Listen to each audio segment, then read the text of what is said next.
வசினியாதி வாக்தேவதையால கொடுக்கப்பட்ட லலிதா சகஸ்ரநாமத்துல அம்பாளுக்கு ரொம்ப விசேஷமான ஒரு நாமாவளி. இந்த காலகட்டத்துக்கு ரொம்ப தேவைப்படுற ஒரு நாமாவளி. நிர்பேதாயை நமஹா அப்படின்னு சொல்லிட்டு ஒரு நாமாவளி. பேதம் அப்படின்னா இது ஒசத்தி இது தாழ்த்தி அப்படின்னு சொல்லிட்டு பார்க்கறது. நிர்பேதாயை நமஹா, இது எதுவுமே இல்லை, எல்லாத்த விட அம்பாள் தான் ஒசத்தியா இருக்கா, பேதம் பார்க்காத தெய்வம் அப்படின்னு சொல்றது. எதுக்காக இந்த நாமாவளி அப்படின்னா, இப்போ நான் வாராகியை பூஜை பண்றேன் அப்படின்னா வாராகி தான் ஒசத்தி, அவளுக்கு கீழே தான் எல்லாம் அப்படின்னு சொல்றோம். இல்லை நான் ராஜசாமலை ஆராதிக்கிறேன்னா ஷாமலை தான் முதல்ல, இவாகலாம் அப்புறம் தான்.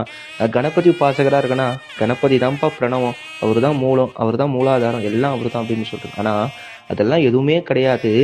எல்லாமே போயிட்டு ராஜராஜேஸ்வரி மாதா கிட்ட தான் ஐக்கியமாறுது. அதனால வாராகி ஒசத்தி ராஜராஜேஸ்வரி தாழ்த்தி கிடையாது, இல்லை ராஜராஜேஸ்வரி ஒசத்தி வாராகி தாழ்த்தினும் கிடையாது.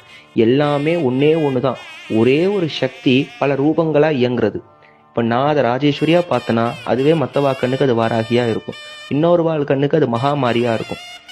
அம்பாள் கிட்ட காட்டக்கூடிய அதே பக்தி எல்லா தெய்வங்கள் கிட்டையும் இருக்கணும். எந்த தெய்வத்தையும் தூஷிக்க கூடாது. அப்படி தூஷித்தனா நீ ஆராதிக்கிற தெய்வமே உனக்கு அனுகிரகம் பண்ணாத ஒரு கிரியை பண்ணிடும். அதனால எல்லாமே ஒன்று, நிர்பேதாயை நமகான்ற நாமாவளிக்கு ஏற்ற மாதிரி அம்பிகையை உபாசனை பண்ணுங்க.